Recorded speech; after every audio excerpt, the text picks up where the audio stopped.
Bonjour à toutes et à tous. Il est l'heure de reprendre nos travaux sur 25 ans après Fides et Ratio. Pour cet après-midi, ça va être un peu dense, mais tout aussi passionnant. On aura 3 interventions à la suite. Vous avez le programme. Je présenterai par la suite les intervenants.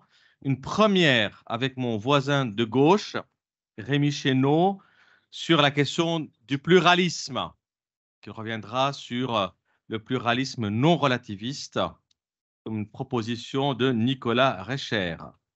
Ensuite, je donnerai la parole à Gonzague de Loncan, encore plus à ma gauche, les défis de la théologie de l'Église au regard des crises actuelles.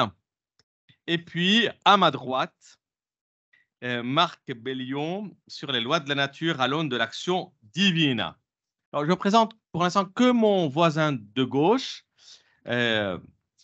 qui a fait une thèse, donc il y a un doctorat en théologie à l'Université de Strasbourg, puis il a enseigné l'ecclésiologie à l'Université catholique de l'Ouest à Angers, puis il est allé très loin, un peu plus loin, au Caire, 8 ans au Caire, m'a-t-il dit, et c'est là qu'il s'est intéressé plus largement à la question de la théologie du pluralisme religieux. D'ailleurs, des publications à ce niveau-là. Dieu au pluriel, c'est bien ça? Oui. Et là, il est de retour en France, pour notre grande joie, modérateur de la paroisse Saint-Nom de Jésus à Lyon. Voilà. Avant que tout saute, je lui passe la parole. Merci à mon voisin Gonzague, tu ne touches plus à rien. Plus à gauche de ne plus... Voilà, de rester comme il est maintenant.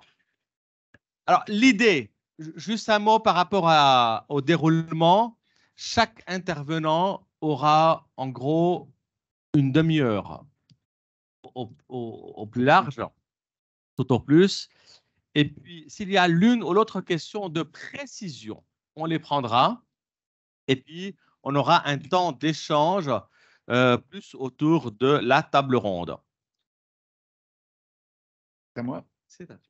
Ok, bonjour à tous. Je remercie les organisateurs et leurs collaborateurs de ce colloque de m'avoir invité. Ça fait plus de 10 ans que j'ai quitté le monde universitaire, donc ça me fait un peu étrange, mais voilà, en tout cas, c'est un honneur pour moi. Je suis heureux d'être avec vous. Je vais vous parler de choses sans doute un peu étranges ou lointaines. Je vais sans doute parler de choses très différentes de ce que vous avez entendu ce matin, mais après tout, tant mieux. J'espère que ça vous permettra de ne pas trop dormir à l'heure de la sieste. Et moi, j'espère aussi ne pas m'endormir à l'heure de la sieste, mais ça, on va y arriver. Alors aujourd'hui, il est devenu assez banal de parler du caractère pluriel de notre monde. C'est une banalité. Pluriels sont les cultures, pluriels sont les normes et les valeurs respectives de ces cultures. Pluriels sont les religions, vous le savez bien, leurs interprétations du monde et leurs affirmations dogmatiques. Pluriels aussi les modèles et les théories scientifiques. C'est peut-être moins connu, mais quand il faut rendre compte des lois ultimes de la physique, par exemple, ou de l'origine de l'univers. Pluriels sont les écoles de pensée philosophiques.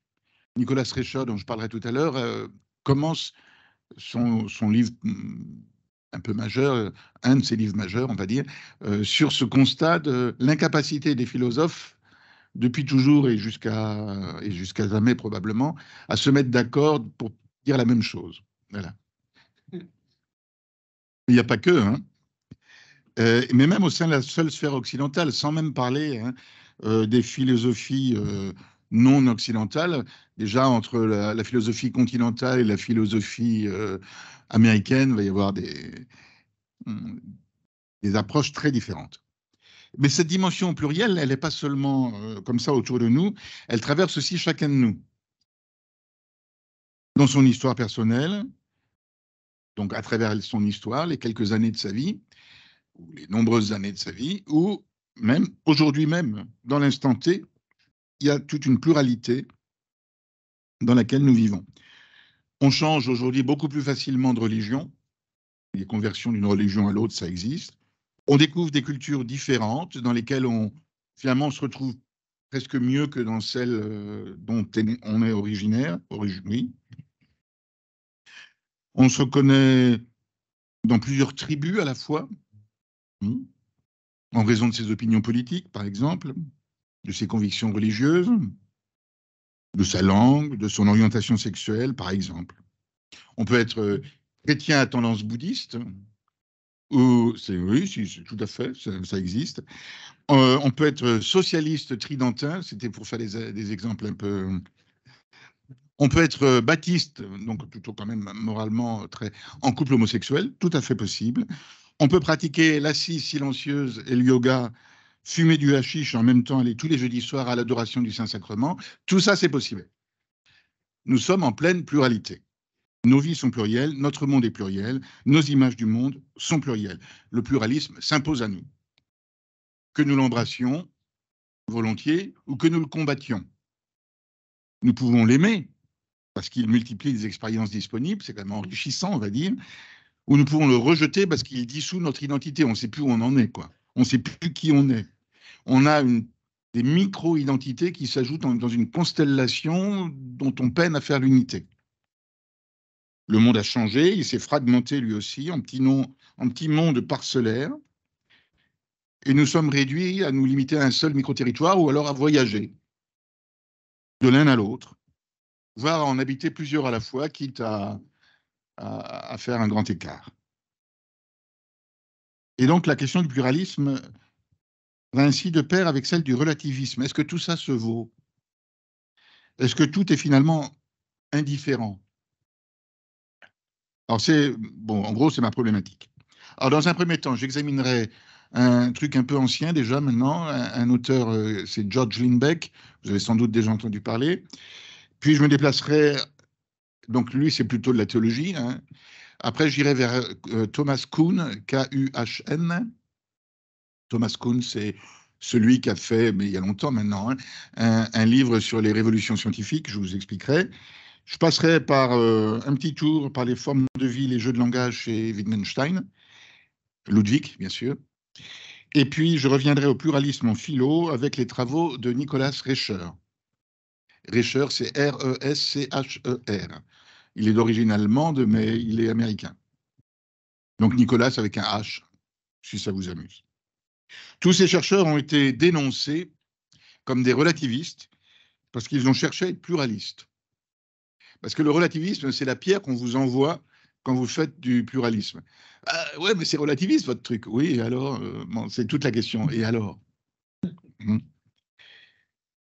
Alors, je commence par Lindbeck.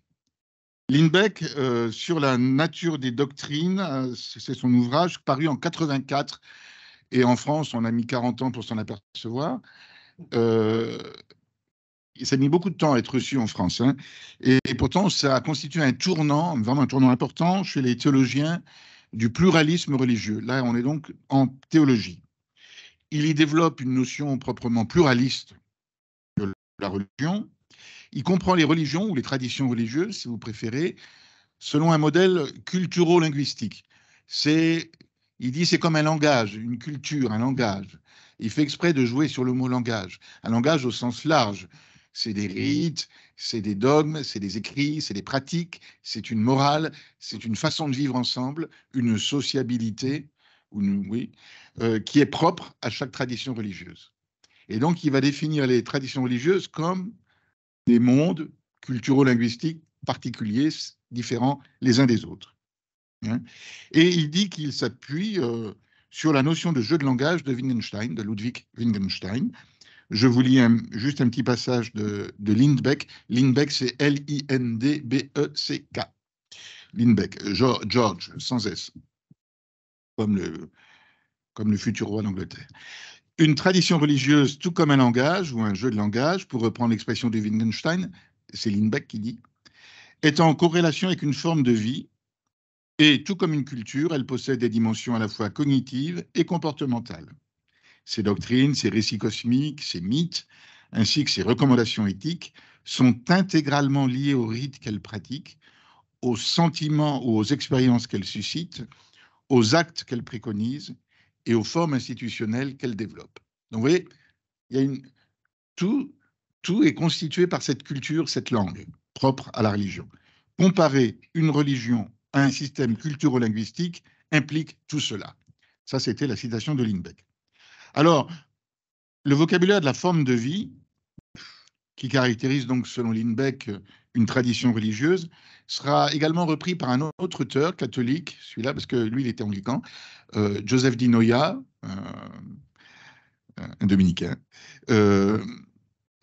Et ce dernier met la forme de vie. Alors lui, il parle soit de forms of life en anglais, soit de patterns of life. Mais enfin, ça revient un peu au même. Hein. Vous verrez, ils sont tous un peu flous sur le mot forme, pattern. Il y a d'autres mots qui vont venir. Je trouve que tout ça est un peu flou, hein, conceptuellement. Mais bon. En relation avec les buts de vie, les buts de la vie, difficile à traduire, aims of life, la visée, nos visées dans la vie. Et donc, pour Di Noia, c'est le couple forms of life, patterns of life et aims of life qui spécifie une tradition religieuse. Donc, les formes de vie intègrent un jeu de langage propre, hein, à la Lindbeck. Elles désignent des rites, des pratiques, la sociabilité, les doctrines propres d'une tradition. Et les buts de vie, aims of life, la visée, ils sont inévitablement exprimés à travers le jeu de langage, à travers cette forms of life. On ne peut pas en échapper. Renvoie à l'autocompréhension d'une tradition. C'est comme ça qu'elle explique ce qu'elle vise, ce à quoi elle...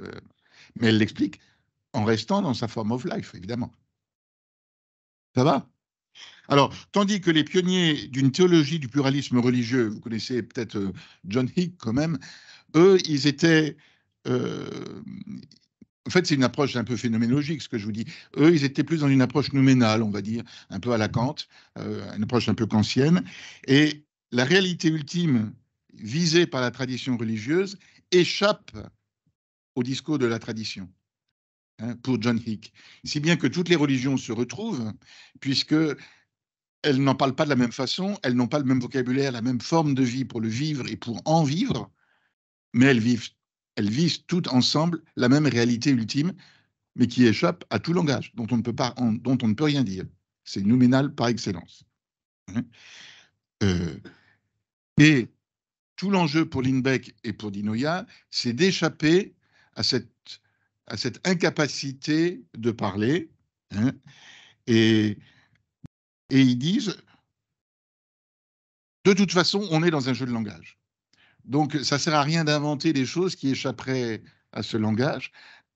Tout ce dont on peut parler à propos d'une tradition religieuse, ça se dira à travers le jeu de langage de cette tradition.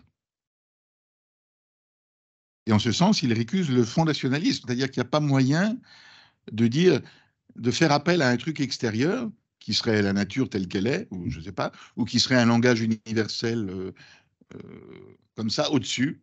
Hein. Non, tout ça est interdit. On est forcément dans son jeu de langage et on ne peut pas en sortir. Alors, la métaphore culturo-linguistique de Lindbeck lui permet de construire deux concepts, pardon, un seul couple, deux concepts clés. D'abord, l'incommensurabilité, alors le mot est très long à écrire, donc si vous avez des crampes, vous aurez du mal, des traditions religieuses entre elles, ça c'est contre Hick, parce que Hick dit au contraire qu'elles sont commensurables, puisque de toute façon elles reviennent tous à dire la même chose. Et là aussi encore un long mot, l'insurpassibilité. C'est-à-dire qu'en fait, chaque tradition religieuse a son langage propre, et dans son langage propre, elle a une expertise, elle a une excellence, et on ne peut pas faire mieux que ce qu'elle fait pour dire ce qu'elle vit. Parce que si on voulait dire mieux, il faudrait rentrer dans ce langage, et donc il faudrait faire partie de cette tradition. Et si on est dans une autre tradition, on peut dire des choses aussi bien, aussi bonnes, aussi subtiles, aussi intelligentes, aussi... voilà, mais ça sera dans un autre langage. Donc chacun est insurpassable dans son coin. Donc vous avez ici c'est insurpassable, ici c'est insurpassable, mais ça ne peut pas communiquer, c'est incommensurable. D'accord? C'est le schéma de Lindbeck.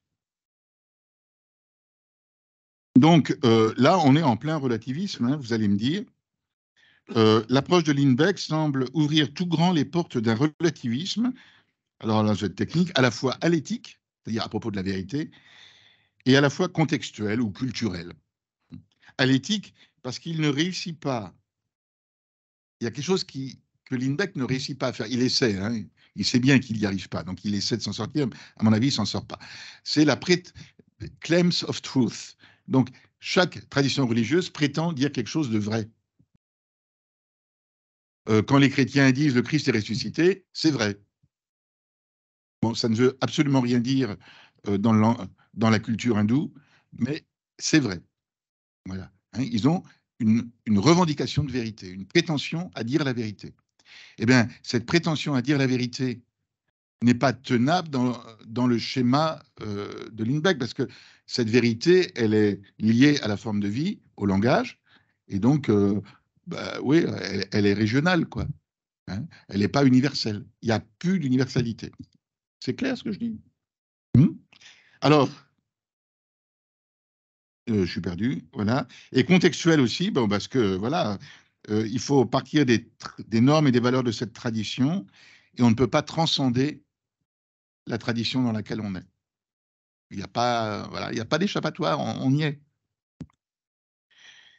Et on peut même aussi reprocher, outre ce relativisme, on peut reprocher à Lindbeck, et ça me semble encore plus intéressant, son manque de pluralisme, paradoxalement. Parce que il fait comme si les traditions religieuses, ça existait, quoi. Mais aujourd'hui, on voit bien qu'on peut appartenir à plusieurs traditions religieuses à la fois. On peut être dans le flou. Il y a beaucoup de flou, finalement, aujourd'hui. Et puis, on peut changer de tradition religieuse au cours de sa vie, ce que je disais au début. Et ce pluralisme de l'existence humaine, ben, il n'est pas négocié dans la pensée de Lindbeck. Donc, il ne sait pas quoi en dire. Donc, pour lui, au sein de la tradition religieuse, il y a une uniformité complète. Il y a une communauté réelle. Voilà, il n'y a pas des gens bizarres. C'est un peu monadique, le truc. Donc, chaque forme de vie est indépendante des autres et elle est homogène. Et elle est experte. Voilà, ça c'était Pauline Beck. Alors, je vais changer d'univers. J'espère qu'à la fin, il y aura une sauce qui va prendre. En 1970, donc avant Lindbeck, hein, Kuhn, donc qui s'appelle Thomas, si vous préférez, Kuhn, K-U-H-N, je ne sais pas comment ça se prononce en anglais, puisque là aussi, c'est un nom d'origine allemande, mais bon. Il a écrit un livre bien connu sur la structure des révolutions scientifiques. Et en fait, il essaie de rendre compte de l'histoire des sciences. Et il met au point, en fait, et depuis tout le monde l'a repris, soit pour le critiquer, mais en tout cas, il devient incontournable, la notion de paradigme. Hein, c'est lui, en fait, qui a diffusé ce mot partout, le paradigme scientifique. Et puis aussi la notion de science normale. Une science normale, c'est une science qui ronronne, qui fonctionne bien. Et de temps en temps, il y a des accros, ça ronronne moins bien.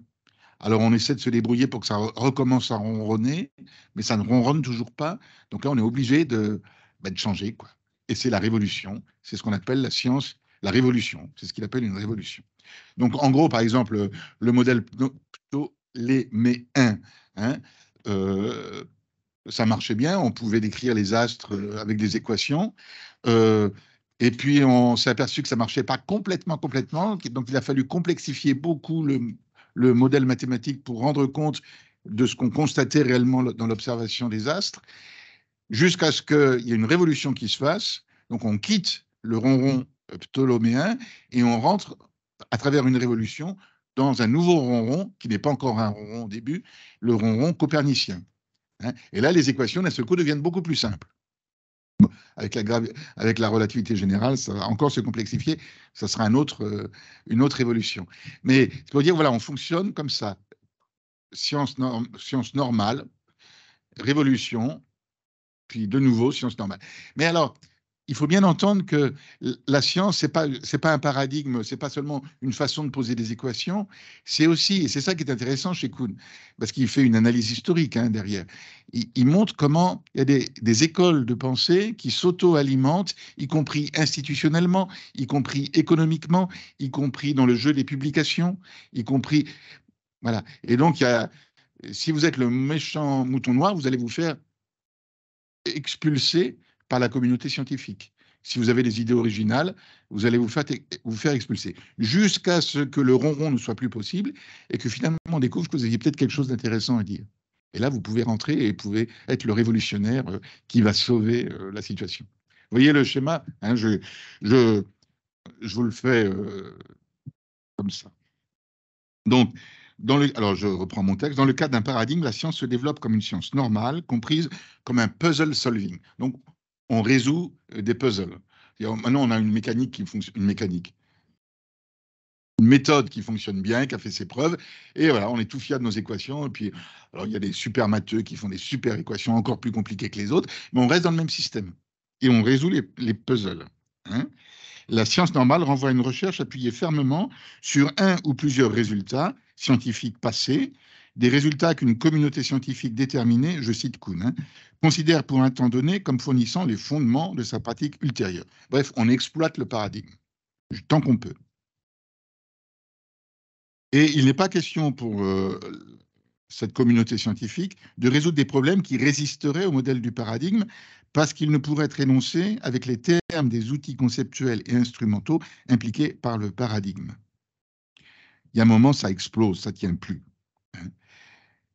Et alors, ce qui est intéressant chez Kuhn, c'est que lui aussi, il estime que les paradigmes scientifiques sont incommensurables entre eux. Donc, on retrouve l'incommensurabilité de Lindbeck. Mais là, lui, c'est chronologiquement. Donc, la façon de rendre compte de la température a beaucoup changé entre les modèles où il y avait de la phlogistique qui faisait chauffer, c'est comme un liquide qui circulait, qui faisait du chaud, et maintenant, on ne dit plus du tout ça, et on ne peut plus utiliser ces concepts-là, parce qu'ils ne rentrent plus du tout dans les concepts modernes pour rendre compte de la température. Des choses comme ça.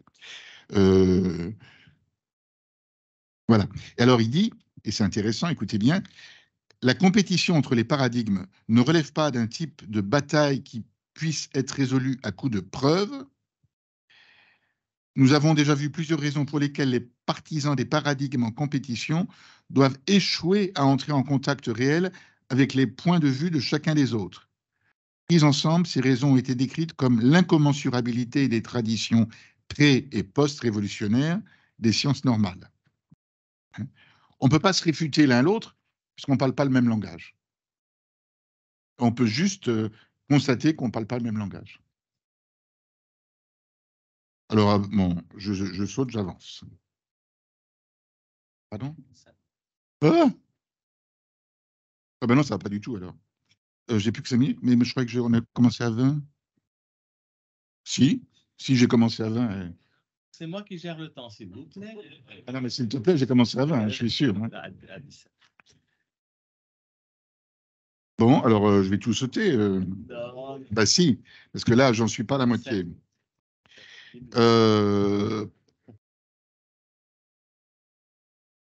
Bon, alors je saute Wittgenstein, c'est un peu dommage, mais vous le lirez. Hein, de toute façon, bon courage pour lire Wittgenstein, c'est quand même pas facile. Voilà. Wittgenstein, donc jeu de langage, tout ça, on va... Bon. Allez, je saute. Alors, selon Kuhn, je reste chez Kuhn, les paradigmes scientifiques ne sont donc pas fondés dans une rationalité commune qui emporterait l'adhésion objective de tous. Les discours scientifiques sont finalement pas si différents des discours religieux. Eux aussi requièrent un saut de la foi pour changer de paradigme. Et on trouve cette expression-là chez Kuhn. Kuhn est obligé d'utiliser un vocabulaire religieux pour parler de la révolution. Il y a un ébranlement intérieur profond. Et donc, l'analogie, à mon avis, est légitime entre la notion de paradigme chez Kuhn, celle de patterns of life chez Guinoya, ou de forme de vie chez Lindbeck. Bon, il y en a une, c'est dans le temps, et l'autre, c'est en même temps. Hein. Bon. C'est très douloureux de quitter son texte.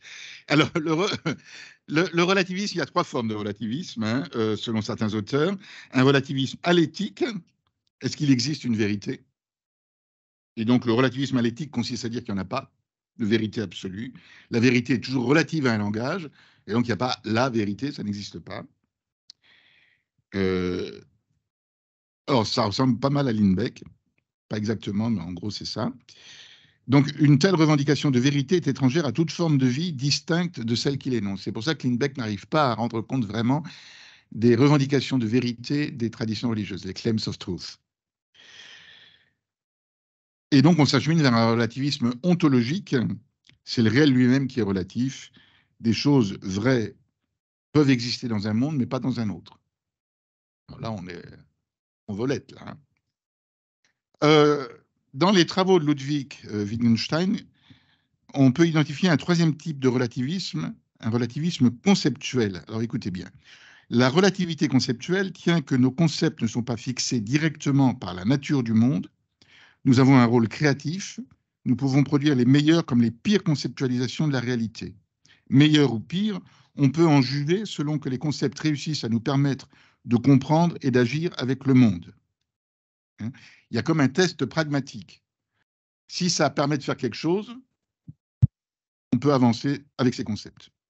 Donc, pour Wittgenstein, la vérité d'une proposition est relative aux croyances des sujets épistémiques. Mais Wittgenstein, si on regarde de près, ne s'aventure pas dans un relativisme ontologique. L'homme n'a pas créé le monde, il a seulement créé le langage et la culture.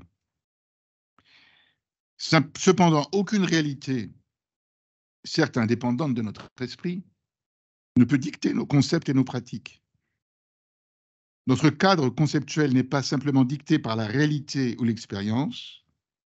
Plusieurs options se présentent à nous qui ne peuvent être départagées selon un point de vue neutre, plus ou moins rationnel. Mais la vérité de nos affirmations ne sont pas engagées. Les affirmations empiriques sont validées ou fausses par les choses telles qu'elles sont et non pas par des moyens internes à la forme de vie. Mon langage ne me permet pas de dire si je dis vrai ou faux. Simplement, voilà, dans mon langage, c'est ça qu'on dit. Et c'est le monde qui lui, s'impose. Les affirmations empiriques que nous pouvons produire qui font sens pour nous dépendent de nos concepts. Et ceux-ci, à leur tour, dépendent de nos habitudes cognitives, de nos conventions linguistiques. Et puis, alors, soit ça marche, soit ça ne marche pas, quoi. Nos réseaux de concepts ne déterminent pas si nous saisissons réellement un fait, déterminent seulement le genre de fait, le type de fait que nous pouvons saisir. Donc, en fait, notre monde langagier, notre jeu de langage, nous permet les capacités que nous avons de parler, quoi. Mais il y a des choses que nous ne savons pas dire. Ça vous rappelle la fin du Tractatus. Mais, Wittgenstein maintient donc que les propositions empiriques sont vraies ou fausses selon la façon dont sont réellement les choses. La vérité n'est pas relative, mais la grammaire du langage est arbitraire. Elle ne doit rien à une quelconque essence ou forme de la réalité. Elle n'est ni correcte ni incorrecte, ça ne veut rien dire, la grammaire. Alors, je vous cite Philippe Delara, un bon spécialiste de Wittgenstein, qui résume « Le relativisme conceptuel bien compris va de pair avec un réalisme robuste qui ne fait aucune concession à l'idéalisme, au perspectivisme de la pluralité des mondes et autres constructions sociales de la réalité. Nous ne construisons pas la réalité par nos jeux de langage. La vérité n'est pas relative, ce sont les concepts qui le sont. Entre deux schèmes conceptuels différents, il peut y avoir des vérités incommensurables et de ce fait intraduisibles dans l'autre schème, mais cela n'en fait pas des vérités relatives à un schème, encore moins des vérités incompréhensibles en dehors du point de vue du schème. » Bon, là, je vous ai perdu. Je sais, je suis désolé. Et donc, je saute Recher parce que c'est fini, c'est ça? Alors, il est dans le titre. Ben oui, c'est ça. Je voulais arriver à Recher quand même. Alors, Recher, lui, va parler de pluralisme non plus conceptuel, mais il va parler orientationnel. Mais ça ressemble quand même beaucoup. Moi, ce que je voulais vous montrer, c'est que tout ça tourne un peu autour de la même chose, sauf que là où il y a des distinctions, c'est quoi le patterns of life, c'est quoi le jeu de langage, et c'est quoi une orientation. Et je trouve que les auteurs sont très flous, en fait. C'est ça qui me fascine, c'est que ces auteurs qui sont, c'est des grandes pointures, je trouve, sont assez flous sur ce que c'est qu'une orientation. Voilà. Recher dit, on ne peut répondre aux questions de façon catégorique sans faire appel à une évaluation sans un certain recours normatif à des outils cognitifs qui divisent la communauté en écoles de pensée distinctes. Et les désaccords renvoient de façon correspondante à la diversité des évaluations cognitives. Alors, il appelle ça aussi des dispositions conditionnées par l'expérience, ou alors des principes d'évaluation. Voilà. Mais vous voyez, je trouve qu'on est flou quand même. Une position, je cite Escher, philosophique ne peut jamais se prévaloir de façon neutre d'une valeur substantielle qui ne dériverait d'aucune orientation liée à une valeur particulière. Étant donné que nos valeurs cognitives propres représentent là où nous nous tenons actuellement, nous n'avons aucun moyen de nous en désengager nous-mêmes, comme par une suspension dans l'incrédulité. Donc, toujours pareil, à cette idée qu'on ne peut pas sortir de son schéma, voilà, tous ces mots qui sont un peu équivalents et qui pourtant ne le sont pas vraiment. On ne peut pas s'en sortir, on ne peut pas prendre du recul. La position, ce qu'on appelle chez les auteurs américains l'œil de Dieu, on n'a pas l'œil de Dieu. Voilà, on ne peut pas l'avoir. Voilà. Ce que je voulais vous quand même insister, ce sur quoi je voulais insister, c'est que l'accusation de relativisme, c'est un peu la tarte à la crème qu'on envoie dans la figure de notre opposant. Hein. Or, ce relativisme, de quel relativisme parle-t-on? En fait, les bons auteurs, Escher par exemple, font très attention à ne pas mettre en doute un vrai réalisme. Le réel, il existe, il s'impose à nous, il est là. Voilà. Simplement, ce que j'ai, moi, c'est une grammaire qui m'est propre, c'est une orientation, une perspective, parce qu'on parle aussi de perspective, je ne sais pas comment ils disent, enfin du perspectivionisme, je ne sais pas quoi, enfin un truc comme ça, voilà. Ou alors relativisme axiologique, ça fait plus chic. Mais c'est pareil. Voilà. On va peut-être poursuivre, et ça merci. En fait, ça donne à voir. C'est malin. Non, mais il ne s'agit pas de finir, puisque le débat par la suite permettra de prolonger. Et y compris dans la manière il s'en sort bien. de s'interroger sur le pluralisme dans ses différentes facettes ou en essayant de s'extraire, y compris aux critiques qu'on lui prête. Notez vos questions. Finalement, ce qu'on fera dans la table ronde, dans un premier temps, on aura des types de questions liées aux intervenants avant de les faire dialoguer entre eux. Non, il suffit de passer le micro à Gonzague. Merci de le faire. Alors, Gonzague, il est docteur en théologie à l'Institut d'études théologiques à Bruxelles, spécialisé en ecclésiologie. Comme vous le savez, pour un certain nombre d'entre vous, il est enseignant-chercheur ici, dans cette maison, et il est également enseignant au Studium de théologie des Frères de Saint-Jean.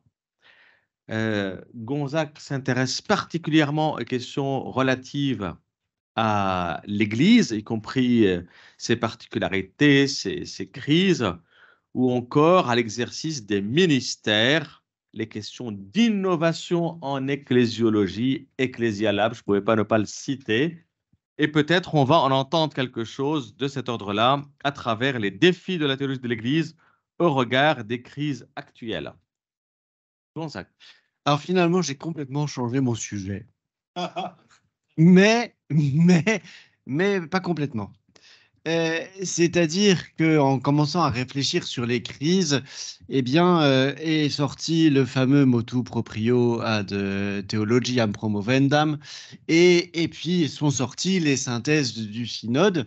Et donc, évidemment, en bon ecclésiologue, j'ai été mettre mon nez dans les synthèses du synode, et il m'est apparu que chez le pape François, il y avait une sorte d'inséparabilité entre sa conception de la théologie et sa conception de l'Église. Et que, en fait, la manière dont il conduit la réforme de l'Église est inséparable de la manière dont il voit la théologie et vice-versa. Et du coup, je me proposais dans cette petite intervention de réfléchir là-dessus. Quels sont les éléments que le pape François donne de constitutifs de la théologie et en quoi ces éléments constitutifs de la théologie interagissent-ils avec l'ecclésiologie et avec la pratique ecclésiale du pape François dans son gouvernement. Alors, ce qui est très intéressant, c'est quand on commence à faire un petit état des lieux et on ne trouve pas moins, et j'ai aucune prétention à l'exhaustivité, pas moins de 16 textes du pape François où il va parler de la manière dont il voit la théologie et systématiquement, pratiquement, en rapport avec la mission de l'Église telle qu'il la voit et telle qu'il la promeut. Dans ces 16 textes, eh bien, dès l'exhortation Evangelii Gaudium, on trouve des assertions sur la mission de l'Église et les exigences de la théologie pour servir la mission de l'Église. On a évidemment dans les textes du pape François une pierre miliaire qui est Veritatis Gaudium, et c'est bien l'axe de la réforme des études ecclésiastiques, c'est de pouvoir servir la mission de l'Église et l'exigence d'annoncer l'Évangile dans le monde tel qu'il est. On y reviendra. Mais au-delà de Veritatis Gaudium, il y a un texte extrêmement important qui est le discours qu'il a fait en juin 2019 lors du symposium sur la théologie après Veritatis Gaudium, et il reprend un certain nombre d'éléments et il développe un certain nombre d'intuitions.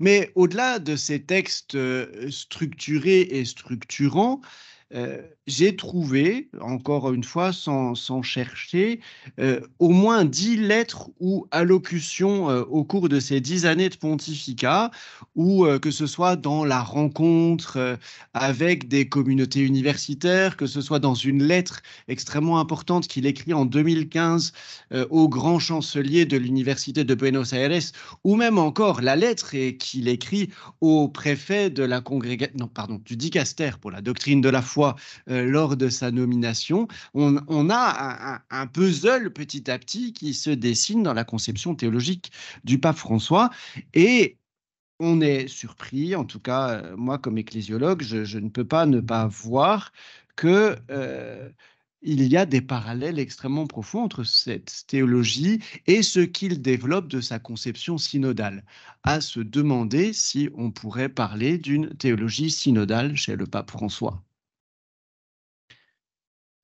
Alors, je vais reprendre seulement 3 éléments qui me semblent essentiels dans la conception que le pape François développe de la théologie et qui font écho à ce que nous échangeons depuis 2 jours. Le premier élément, c'est le rapport de la théologie aux cultures. Et ce rapport de la théologie à la culture, il est multiforme. Précisément, dans sa lettre au grand chancelier de l'Université catholique d'Argentine, François écrit, je cite, « Enseigner et apprendre la théologie signifie habiter dans un domaine frontière où l'Évangile rencontre les besoins des hommes. » Il est donc impossible, selon François, de développer une théologie qui ne soit pas dans une rencontre avec les hommes et les peuples tels qu'ils sont. Mais dans le rapport à la culture, la rencontre de la théologie et de la culture se fait dans un double mouvement. Il s'agit tout d'abord d'aller au cœur des cultures, là où se forment les paradigmes, dit François dans Veritatis Gaudium. C'est pour ça que j'étais content que tu parles des paradigmes.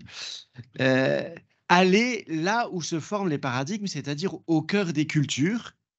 Et en même temps, il ne s'agit en aucun cas pour François de rester dans une analyse sociologico-théologico-religieuse des cultures, puisque la fonction de la théologie, c'est, je cite, d'interpréter prophétiquement le présent et de discerner des nouveaux itinéraires pour l'avenir à la lumière de l'Évangile et à la lumière du mystère pascal du Christ. Vous me direz que cette tâche du rapport du théologien aux cultures n'est pas nouvelle. Hein, on la voit beaucoup déjà dans Veritatis Dodum, dans le texte de la Congrégation pour la doctrine de la foi de 1990 sur la vocation ecclésiale des théologiens. Jean-Paul II lui-même parle du rapport à la culture, comme Emmanuel nous l'a rappelé ce matin. Ce qui est spécifique, à mon avis, chez François, c'est la posture du théologien qui l'appelle de ses voeux. Et il y a deux éléments, à mon avis, dans cette posture du théologien selon François, c'est l'attitude dialogique. Et François de rappeler que la dimension dialogique de la théologie n'est pas simplement de la pédagogie, c'est-à-dire que pour mieux se faire comprendre, on va discuter avec ses étudiants. C'est pas simplement une tactique de faire semblant qu'on écoute celui à qui on veut parler pour pouvoir mieux lui asséner ce qu'on a à lui dire. Et pour François, c'est une attitude qui est profondément évangélique et il va reprendre une affirmation de Benoît XVI dans Caritas in Veritate au numéro 4. Et cette citation, cette référence, il l'a fait au numéro 3 de Veritatis Gaudium, où Benoît XVI dit que le logos dans l'incarnation s'est fait dialogos. Le logos se fait dialogue. Et cette attitude dialogique, c'est pour François une manière de parvenir à une élaboration théologique qui a sa source dans l'attitude de Jésus lui-même. Et c'est pour cela que François va revenir à deux éléments. C'est les dialogues de Jésus dans l'Évangile, premièrement, et puis l'attitude de dialogue de Jésus dans l'Évangile. Et cette attitude de dialogue dans l'Évangile implique pour François la miséricorde. Et alors, il insiste beaucoup. La question de la miséricorde dans la théologie, ce n'est pas une attitude pastorale. Alors, il regarde trois choses. La théologie est un acte de miséricorde. Thomas n'aurait pas dit autre chose en disant qu'enseigner est un acte de miséricorde, puisque sortir les gens de l'erreur est un acte de miséricorde suprême. Mais c'est surtout que pour François, la miséricorde est le cœur de l'Évangile. Et donc, si le théologien a une tâche d'interpréter l'Évangile et de préparer l'Église à l'annonce de l'Évangile, alors la miséricorde, si elle est le nœud de la révélation, doit être le nœud de l'attitude théologique et théologale du théologien. Et troisièmement, la miséricorde est pour François la garantie, je dirais, et ça c'est moi qui le dis, la garantie contemplative. Je cite François où il dit « La théologie, par la voie de la miséricorde, se défend d'apprivoiser le mystère. » Finalement, sortir d'une théologie conceptuelle, garder à la théologie son caractère contemplatif et sapientiel est un des rôles de l'insertion de la miséricorde au cœur de l'appareil théologique. Alors, comment on fait concrètement? J'en sais rien. Alors, dans le rapport de la théologie aux cultures, il y a cette fameuse phrase « Aller là où se forment les paradigmes ». Je cite. La façon de procéder dialogique est la voie pour arriver là où se forment les paradigmes, les façons de sentir, les symboles, les représentations des personnes et des peuples. Arriver là, disons, comme des ethnologues spirituels de l'âme des peuples pour pouvoir dialoguer en profondeur. Est-ce que cela veut dire que François prête le flanc au relativisme que frère Rémy nous a décrit? On va le voir. À chaque changement de culture, en fait, la théologie a eu pour mission de pouvoir dire la foi dans les langages d'une culture nouvelle, selon de nouveaux paradigmes. Ça date de la première Église, le passage de la culture juive à la culture grecque. Nous célébrons Saint Léon quand même aujourd'hui, le concile de Chalcédoine, et finalement les grands conciles sont une mise au travail de la rencontre entre l'évangile et une conceptualité grecque qui lui était au départ étrangère, avec le but de pouvoir dire adéquatement la foi. Mais c'est vrai aussi au Moyen-Âge, de la Renaissance aux Lumières jusqu'à la période contemporaine. force est de constater qu'à chacun des tournants culturels, la théologie a connu une crise et qu'elle a été capable d'aller puiser au cœur des cultures, là où se forment les paradigmes, les moyens de dire la foi. Et c'est bien ce qu'a fait saint Thomas à son époque, en allant au dialogue de la culture avec Thomas d'Aquin, avec Aristote. Alors, une des questions que je me pose, c'est pourquoi, depuis le 19e siècle, on a l'impression qu'on n'arrive pas à sortir d'une attitude de défiance à l'égard du monde. Est-ce que la crise moderniste aurait définitivement modifié la posture de l'Église et l'aurait rendue craintive à l'égard du monde, à l'égard des cultures du monde? Et peut-être que le changement de paradigme, le changement de posture que François appelle de ses voeux est finalement l'audace d'aller puiser dans les paradigmes de la culture contemporaine, qui est ô combien étrangère à la tradition chrétienne, une nouvelle manière de pouvoir dire la foi, puisque la mission de la théologie, c'est de rendre la foi annonçable dans une culture donnée. Alors, est-ce que nous allons continuer à être juste un conservatoire de concepts, comme Robert disait hier après-midi, d'être les seuls à s'occuper d'une chose qui désintéresse parfaitement le reste du monde?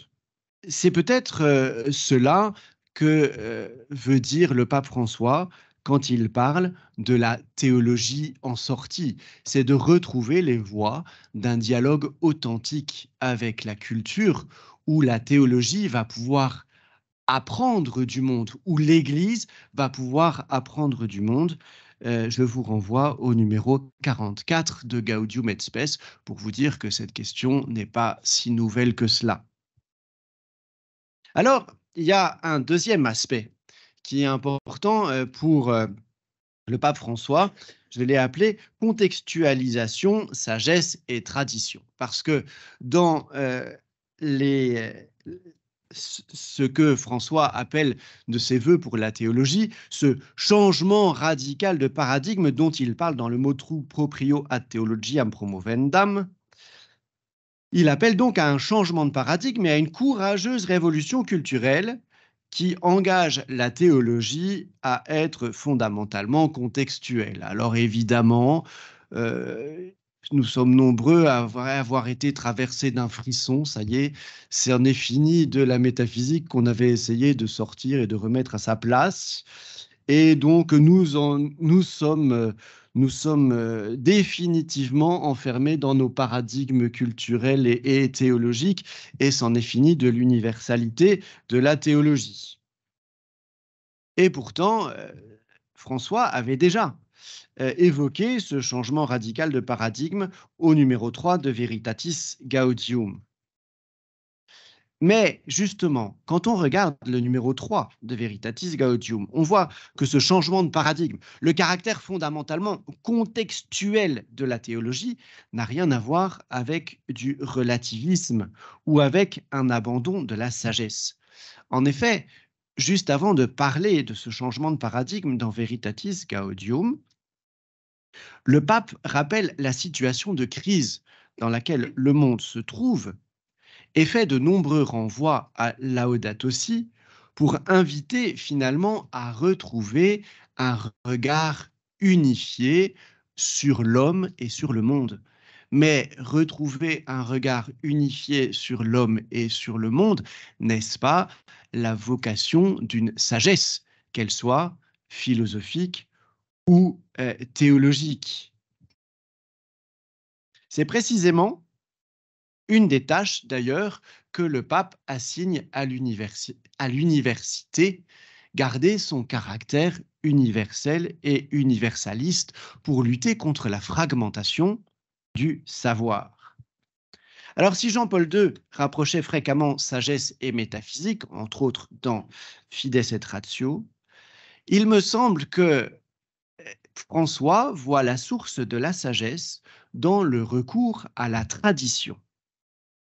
Dans la lettre déjà citée au grand chancelier de l'Université catholique d'Argentine, François rappelle que la théologie doit être enracinée dans la tradition et fondée sur elle, afin d'accomplir sa mission d'accompagnement des processus sociaux.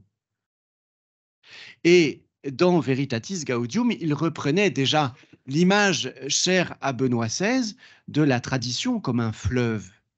La tradition est un fleuve, je cite, la tradition est un fleuve vivant qui nous relie aux origines, le fleuve vivant dans lequel les origines sont toujours présentes.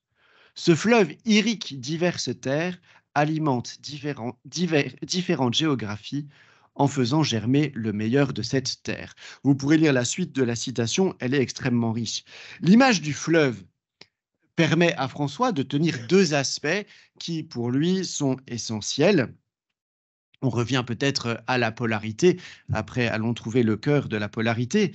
C'est une théologie ressourcée à l'écriture et à la tradition d'une part, et l'accompagnement des processus sociétaux d'autre part. On voit comment la vision de François de l'audace d'aller au cœur du monde, pour prendre une expression balthazarienne, ne peut exister sans l'enracinement dans l'écriture comme source. Mais qui parle d'un fleuve, dit un mouvement et dit une dynamisme et une croissance. Il n'y a pas de croissance, il n'y a pas d'innovation sans recours à la tradition, selon François. Au Collège Pio-Roumain en 2022, François adresse cet avertissement salutaire. Chers amis, sans nourrir les racines, toute tradition religieuse perd sa fécondité. En fait, cela engendre un processus dangereux. Comme le temps passe, on s'éloigne donc de la source, ça c'est moi qui commente, on se focalise de plus en plus sur soi-même, sur ses propres possessions, perdant le dynamisme des origines. Alors on se concentre sur l'institutionnel, les aspects extérieurs, la défense de son propre groupe, de son histoire, de ses privilèges, perdant alors, sans peut-être le réaliser, le goût du don. Cette dernière assertion du goût du don n'est pas sans rappeler la définition classique de la sagesse, qui est une science savoureuse. L'enracinement dans la tradition vivante, selon François, c'est source de la sagesse et garantie du dynamisme théologique. La sagesse théologique étant inséparable pour François de la sagesse des peuples. Et il y a une référence très intéressante chez François sur le fait que la piété populaire est un lieu théologique. Et la culture et cette piété populaire, c'est l'évangile incarné pour lui. C'est vraiment le lieu propre de la rencontre entre l'évangile et la culture. Pour ceux qui auraient encore peur du changement de paradigme que le Saint-Père appelle de ses voeux, il faut relire la suite du motu proprio ad theologiam promovandam, puisque le pape y rappelle au numéro 7 le caractère sapientiel de la théologie. Et François, se référant à Rosmini, affirme que l'idée de sagesse tient intérieurement vérité et charité. Alors je vais avancer et parler du caractère dialogique. Et je voudrais citer encore une fois Veritatis Gaudium.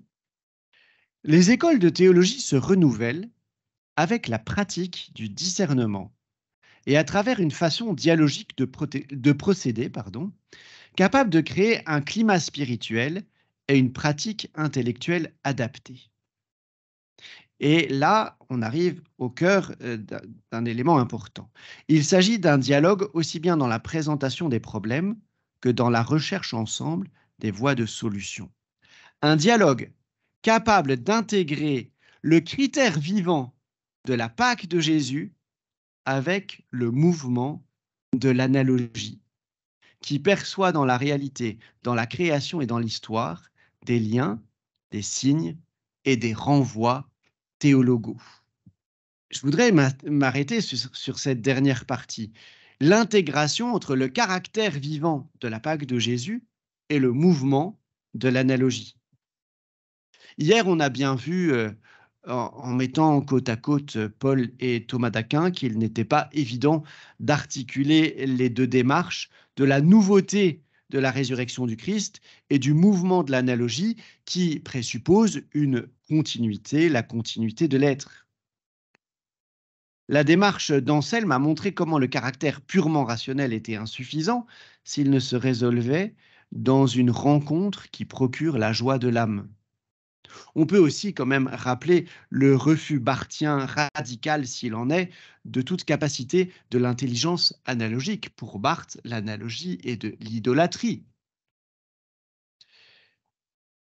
Oui, c'est ce que je viens de dire.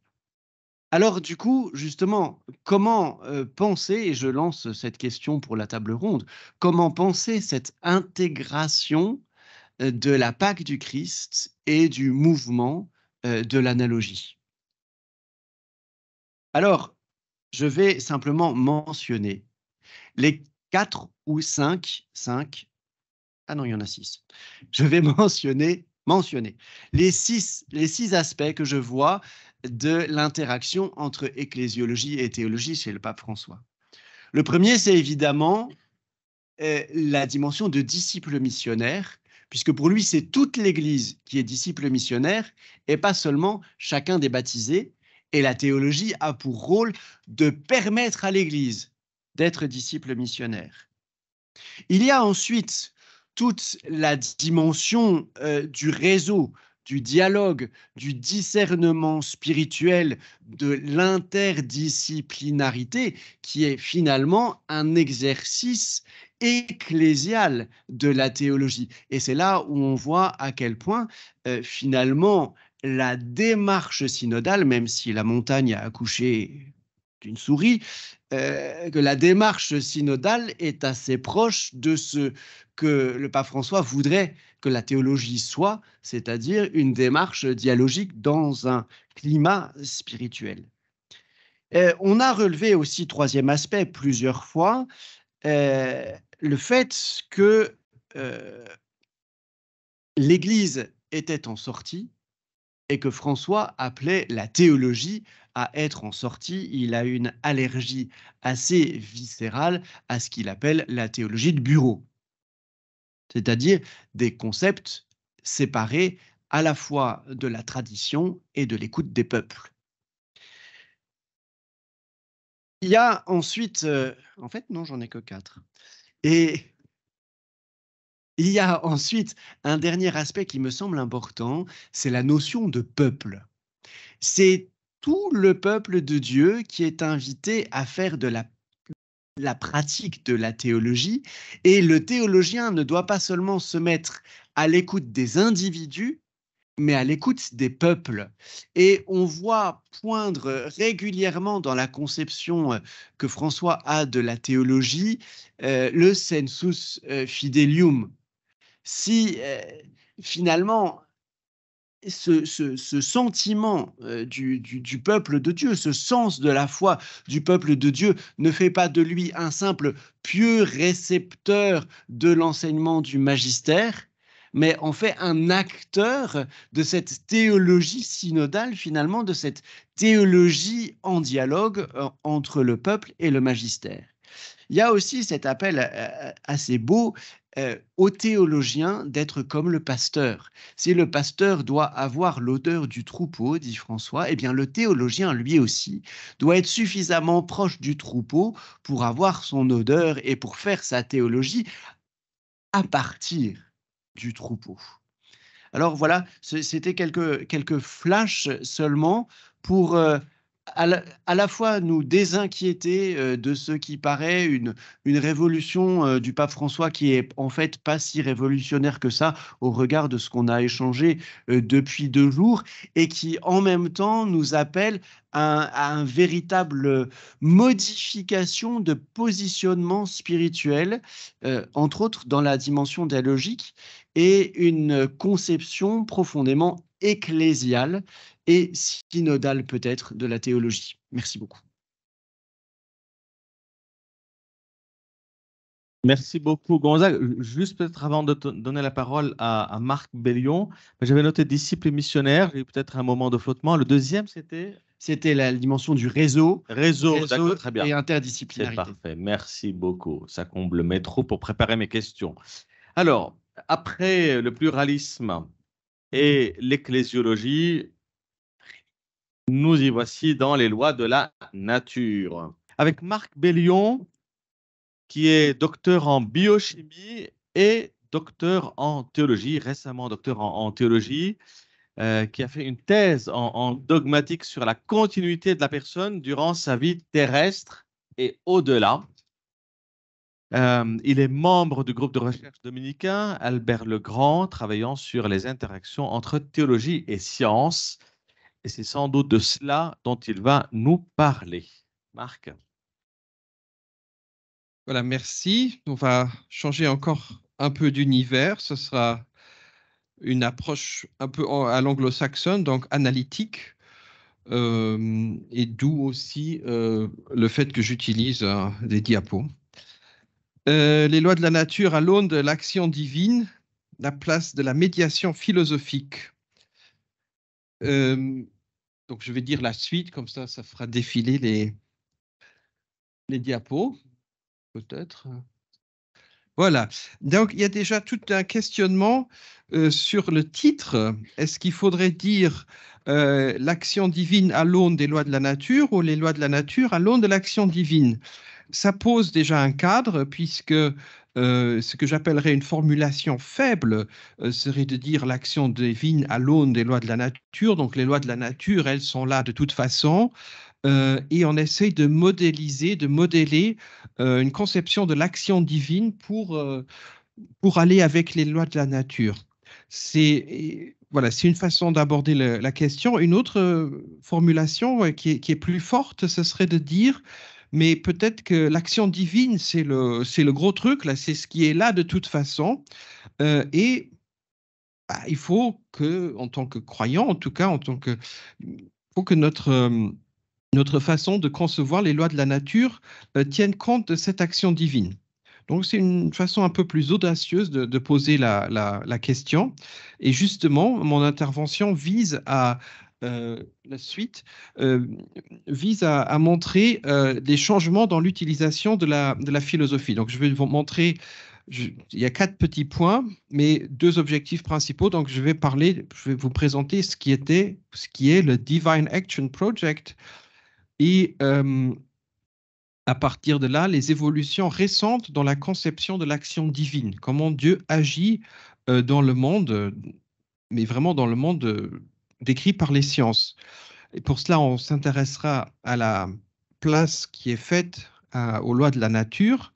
Et deuxième grand point, les changements dans l'utilisation de la philosophie pour articuler l'action divine et les lois de la nature.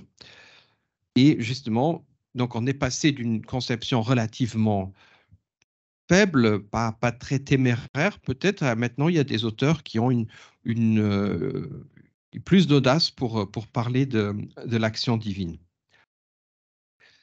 Le Divine Action Project était un projet qui a surtout existé dans les années 1990, qui était une action conjointe de l'Observatoire du Vatican et du Center for Theology and the Natural Sciences de Berkeley, en Californie.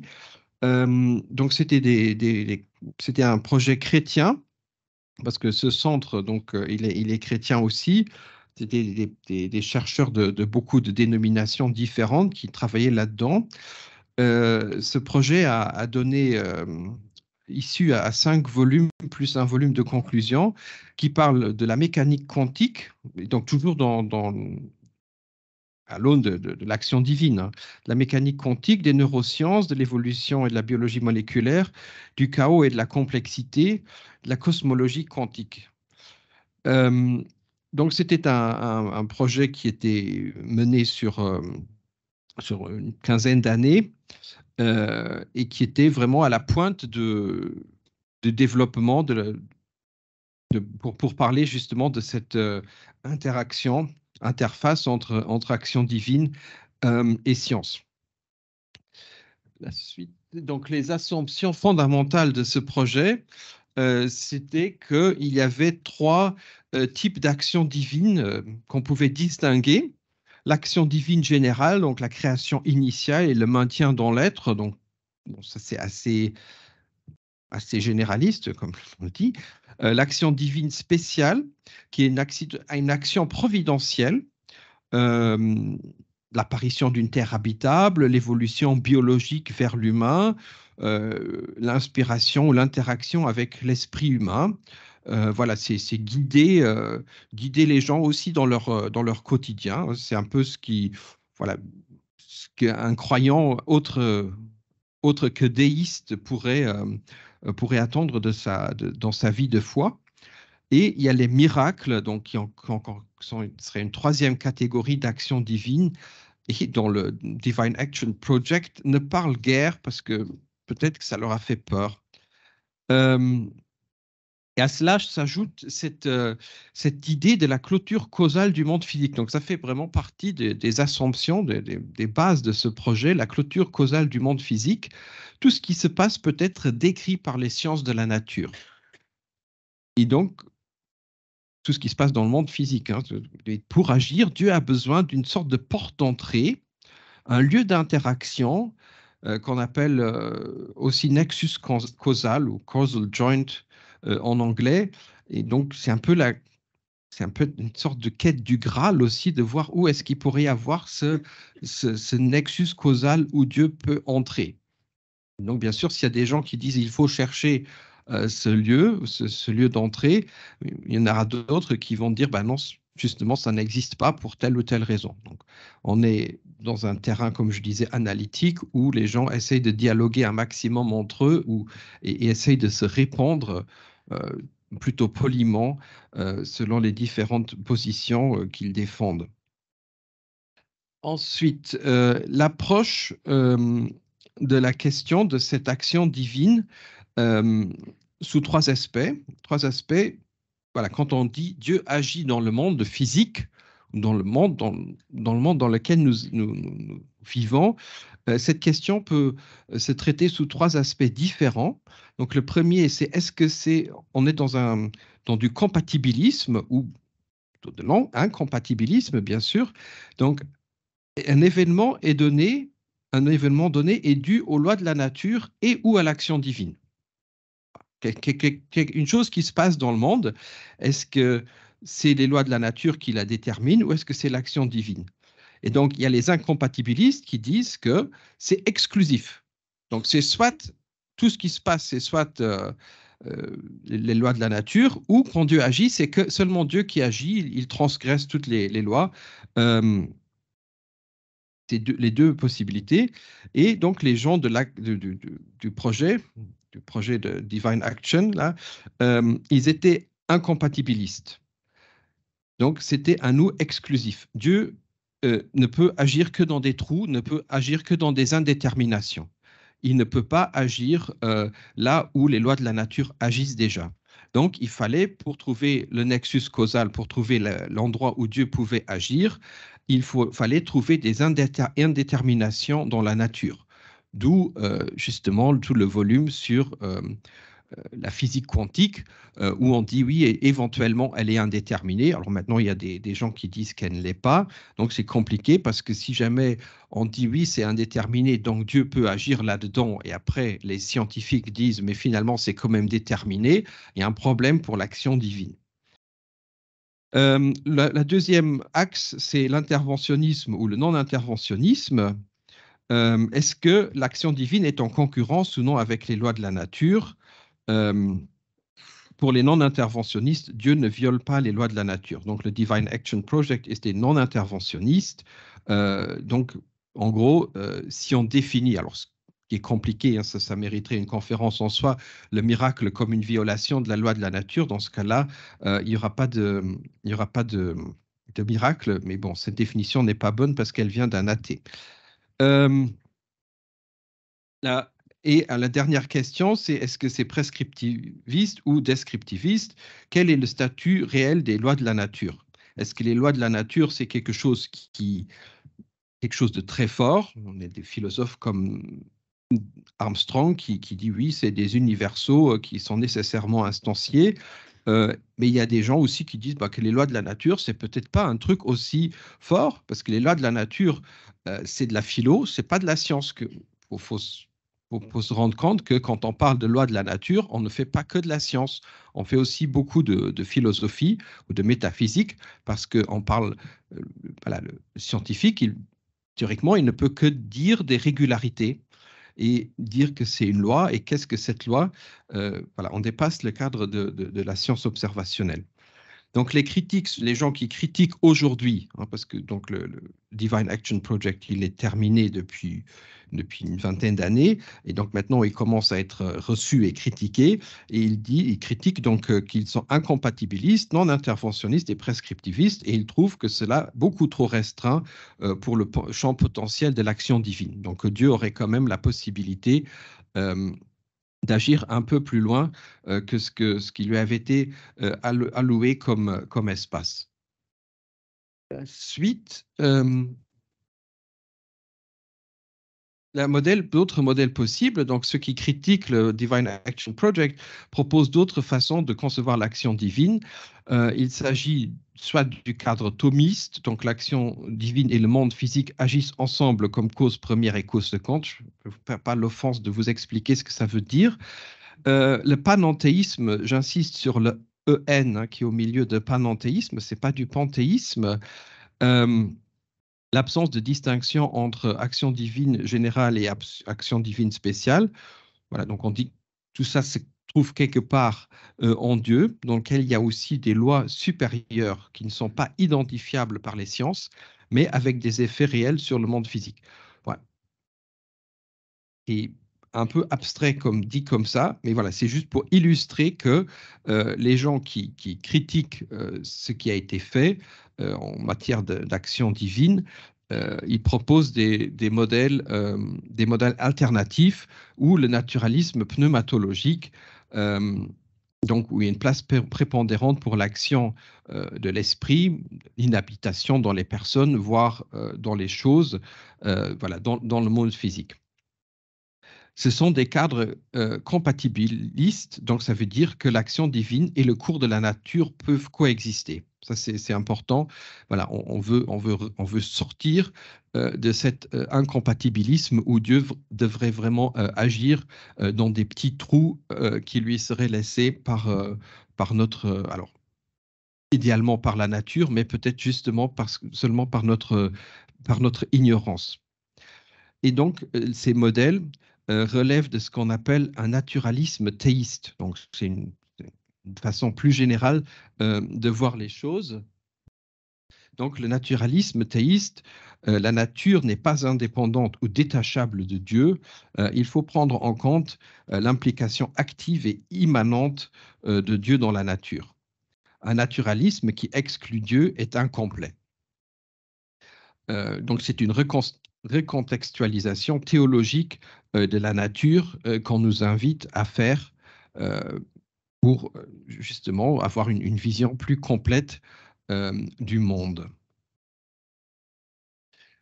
Ensuite, et donc aussi les lois de la nature, justement, quelle est leur place dans tout ça? Il y a des gens qui ont essayé de classer pas les lois de la nature, ça, on peut aussi les classer, mais c'est une autre question, là c'est la conception des lois de la nature. Comment est-ce qu'on peut classer cela? Donc, il y en a qui disent que les lois de la nature, c'est quelque chose d'externe et antiréductionniste.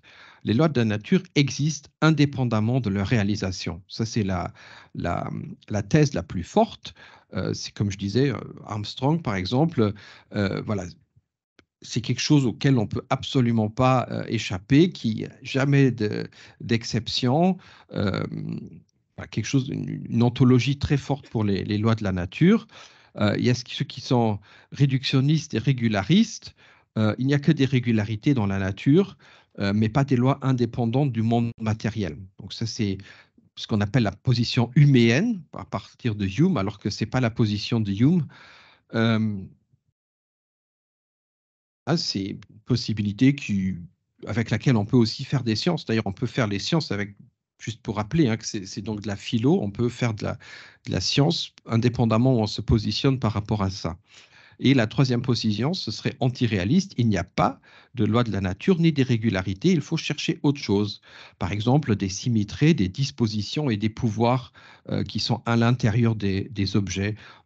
L'exemple des dispositions qu'on donne toujours, c'est un verre. Il a la disposition d'une certaine fragilité. Donc, c'est quelque chose, c'est dans la matière. C'est pas une loi extérieure, mais c'est une caractéristique qui est à l'intérieur d'un objet qui peut se manifester ou qui ne peut pas se manifester. Voilà. Tout ça aussi juste pour illustrer que les lois de la nature, c'est pas, en philosophie, c'est considéré comme quelque chose de moins évident que peut-être dans la conception plus populaire. Pour les théistes, s'ajoute évidemment la question de la relation entre Dieu et les supposées lois de la nature. Alors, est-ce qu'il est à leur origine? Est-ce qu'il est contraint par ces lois de la nature? Tout ça sont des questions qui sont à nouveau traitées. Et donc ensuite, les lois de la nature dans le Divine Action Project, ce projet ne s'est pas beaucoup intéressé à la métaphysique des lois de la nature. Voilà. C'était des gens, ils ont considéré que les lois de la nature, elles étaient là, il faut faire avec, mais ils n'ont pas questionné dans leur approche, ils n'ont guère questionné cela, et c'est ce qui change peut-être maintenant. En particulier, leur origine potentiellement en Dieu n'est pas un sujet. Et donc, ceux qui critiquent le projet questionnent la métaphysique et essayent d'autres voies que le réalisme nomologique, donc l'existence des lois. Donc, il y a deux exemples. Des événements très inhabituels peuvent se produire parce qu'il existe au-delà des lois de la nature que nous sommes capables de comprendre des lois supérieures auxquelles le cosmos obéit également, mais qui en pratique dépassent notre compréhension. Ou une autre possibilité, ce serait de parler des dispositions que j'ai déjà nommées. Les dispositions sont les pouvoirs causaux actifs dans la nature. Les lois sont des épiphénomènes dans cette approche, comme les dispositions sous-jacentes font le travail métaphysique. Et voilà pour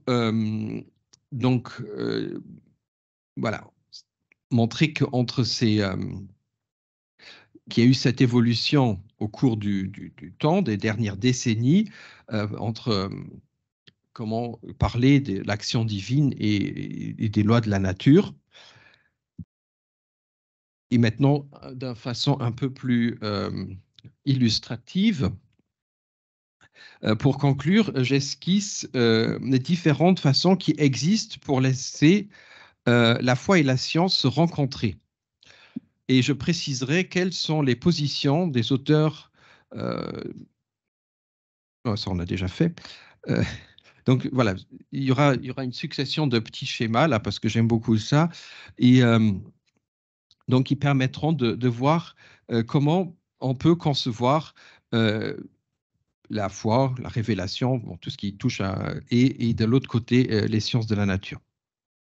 Donc, la première possibilité est la rencontre immédiate, sans filtre, où la Bible ou la foi, et entre la Bible, la foi et les sciences de la nature. C'est une attitude de confrontation peut être utilisée par les opposants de la foi, qui n'acceptent aucune interprétation de texte en prenant les résultats scientifiques comme des absolus. Donc, ils n'interprètent ni les textes et la science, c'est de l'absolu.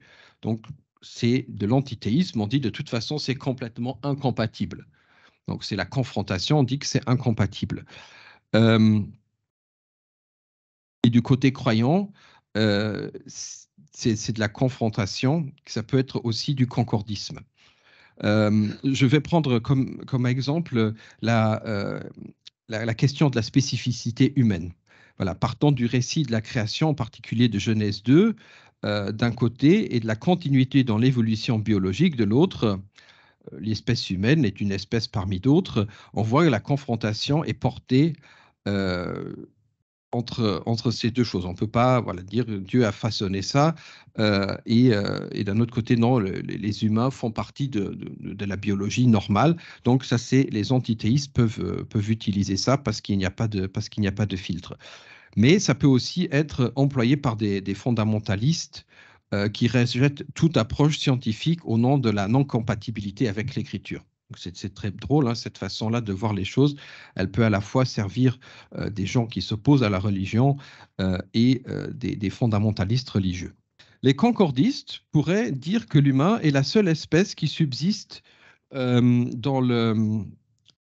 Oui, les concordistes, donc, voilà, qui veulent quand même que les deux se rencontrent, mais de façon non temporisée, que voilà, telle quelle. Juste les sciences et le texte.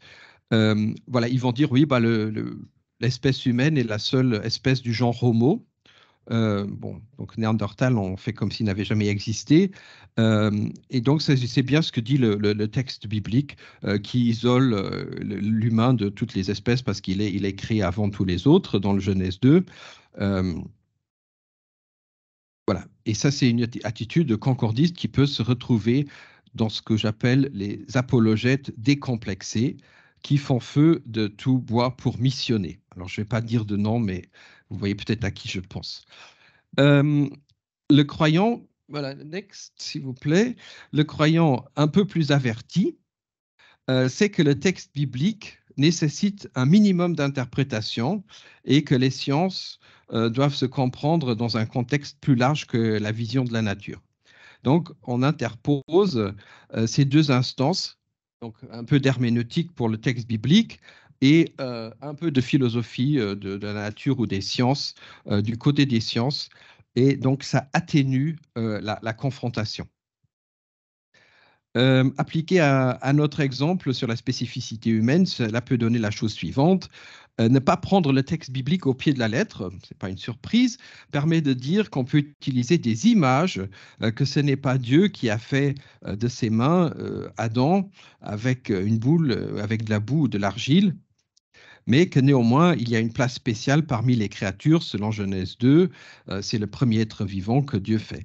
La spécificité humaine ne se laisse que difficilement définir biologiquement. Donc là, on est de l'autre côté. En biologie aussi, la spécificité humaine, comme je disais, c'est compliqué de la définir, mais si on ajoute de la philosophie, une certaine vision du monde, on peut définir, parce que comme les marqueurs, comme le langage, la connaissance de soi, sa projection dans le temps. Donc, ce n'est pas vraiment de la biologie, mais ça permet de donner plutôt un rôle spécifique à l'humain dans la création. Voilà. La confrontation est moins brutale, chaque côté ayant fait un pas vers l'autre. Cette approche permet de déplacer la question du comment Dieu fait vers pourquoi Dieu fait. La troisième étape, et celle des spécialistes en la matière, je dirais, donc en l'occurrence du Divine Action Project, interpose encore une autre instance, la philosophie théiste. Cette dernière reconnaît l'action personnelle de Dieu dans le monde et propose de voir cette action comme une implication divine dans les processus naturels. Elle prête aussi une volonté et des pouvoirs à Dieu dans le monde. Par la médiation de la philosophie théiste, on reconnaît sans pouvoir précisément le décrire une influence de Dieu sur le monde qui échappe à la description scientifique tout en étant compatible avec les affirmations des sciences. Donc, voilà, quelque part, Dieu agit là-dedans, c'est un Dieu personnel qui fait des choses pour nous, mais on a quand même du mal à trouver le nexus causal, on a du mal à définir comment il agit, mais voilà, globalement, ça fonctionne quand même. Et la dernière étape, pour terminer, que nous avons pu découvrir grâce aux travaux plus récents, donc c'est pareil, sauf que j'ai mis le cadre rouge là qui s'intitule métaphysique, parce que voilà, cette façon de faire remet en question certains présupposés métaphysiques pour éventuellement les redéfinir. Alors que pour les autres, cela a été acquis. On n'a pas touché aux sciences de la nature, aux philosophies de la nature. Là, on y touche. Voilà. Là, on se donne le droit de voir est-ce qu'on peut changer quelque chose, comme je disais tout à l'heure, dans la conception des lois de la nature. Alors pourquoi on n'y touchait pas avant? C'est une hypothèse, peut-être pour ne pas trop froisser les scientifiques avec qui ils travaillaient, alors que ces derniers scientifiques ne se posent guère de questions métaphysiques sur leur travail. cette nouveauté est encore à ses débuts. Donc voilà, ce questionnement plus large, là, je trouve qu'il est encore à ses débuts. On attend de voir la suite. Dans notre exemple, sur la spécificité humaine qui est déjà bien décrit par les étapes précédentes, le questionnement métaphysique ajouté permet d'affiner la conceptualisation de l'action de Dieu concrète, s'approcher du comment Dieu fait que cela se passe selon sa volonté. Voilà. On essaye de voir un peu davantage le mécanisme qui pourrait être derrière tout cela, pour ne pas rester au niveau du pourquoi. Voilà. On avait dit, oui, on passe, si tout en haut, on essaye avec des moyens assez rudimentaires de dire comment est-ce que Dieu fait, au milieu, on se dit plutôt, bon, on va dire pourquoi Dieu fait les choses. Là, si on se donne un peu plus de finesse, on pourrait éventuellement refaire des hypothèses sur comment Dieu fait. Et donc, dans mon hypothèse, cette approche permettrait aussi de faire de l'apologétique, mais j'ai mis high-end et pas décomplexé comme les autres. Je vous remercie. Merci beaucoup, Marc, pour cet exposé sur la manière de faire résonner science et foi autrement, finalement.